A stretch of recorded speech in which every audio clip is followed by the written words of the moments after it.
Kalau Anda mau sehat mulai sekarang, maka ikutin pedoman itu. Artinya apa? Artinya makan itu terbaiknya kapan? Makan itu terbaiknya waktu matahari terbit sampai matahari tenggelam. Baik jamaah sekalian, hari ini kita akan membahas tentang keberkahan produk-produk Allah. Jadi sesuai dengan tema tujuan kita hari ini, kita akan belajar bagaimana ternyata kalau kita bicara tentang kesehatan, maka sebenarnya Islam telah amat sangat mengatur itu semua. Sayangnya banyak orang yang belum kenal atau belum tahu sehingga banyak masalah kesehatan muncul.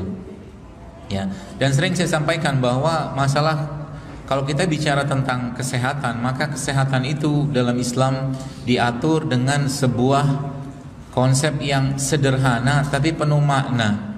Ya, sederhana tapi penuh makna.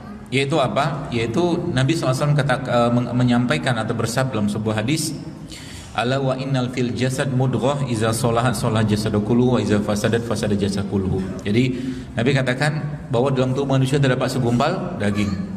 Daging itu baiklah semua, daging itu rusaklah semua. Jadi sebenarnya daging ini yang kita kenal dengan hati atau kolbu ini sebenarnya dialah kata kunci semuanya. Jadi orang-orang yang mampu mengatur atau mengendalikan daging ini, teman-teman sekalian, maka dia akan mampu mengatur banyak hal. Kalau orang mampu mengatur daging ini, maka dia mampu mengatur banyak hal. Ya, daging ini yang kita kenal, saya sampaikan, kolbu ya. Dan penyakit kolbu inilah penyakit yang saat ini banyak melanda umat dan bahkan kita sendiri mungkin. Ya, kita sendiri mungkin banyak mengalami penyakit ini. Jadi semua penyakit fisik akan dimulai dari penyakit kolbu. Jadi kalau bisa dibuktikan, bisa. Bahkan sains saat ini menyatakan, dia mengatakan you have three brains. Anda punya tiga otak. Otak pertama di sini, otak kedua di perut, otak ketiga di hati. Ya, mereka nyebutnya heart. Ya, pengendalinya siapa kata dia? Pengendalinya ini, kolbu ini. Kalau kolbunya baik, baiklah semua. Ya. Dan kolbu itu urusannya dengan apa? Dengan hal-hal yang berhubungan dengan kebaikan. Ya, dengan hal-hal yang berhubungan dengan kebaikan. Semua hal-hal yang berhubungan dengan kebaikan, dia akan menyehatkan kolbu kita. Ya, saya mengumpamakan gini. Kalau kita bicara pada ranah makanan ya, kenapa banyak orang sakit secara fisik? Maka jawabannya adalah karena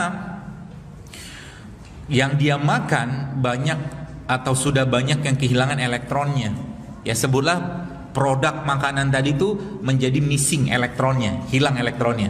Maka dia masuk tubuh, dia akan jadi apa? Dia akan jadi radikal bebas. Itu kata kuncinya. Nah, bicara pada hati, teman-teman sekalian, maka bicara pada ranah kolbu, maka dosanya seseorang itu adalah radikal bebasnya untuk kolbunya. Paham ya? Jadi dosanya seseorang itu adalah radikal bebas untuk kolbunya. Semakin banyak kolbunya itu bermasalah dengan hal-hal yang sifatnya sifatnya sebenarnya non fisik ya, non fisik. Maka masalah berikutnya nanti pada fisiknya. Baik, beginilah, simpel lagi lah. Anda lagi sedih ya, misalkan seorang lagi sedihnya, misalkan ada keluarganya, mungkin orang tuanya meninggal, kira-kira disajikan makanan sehat atau makanan enak, kira-kira ngepek nggak atau bisa dirasakan nggak sama dia? Nggak bisa. Ya. Jadi mau sesehat apapun makanan, mau sesehat apapun minuman, kalau seandainya kolbunya sedang tidak damai, nyaman, tentram, bahagia, maka yang masuk tadi tidak bisa terserap dengan sempurna. Itu kata kuncinya.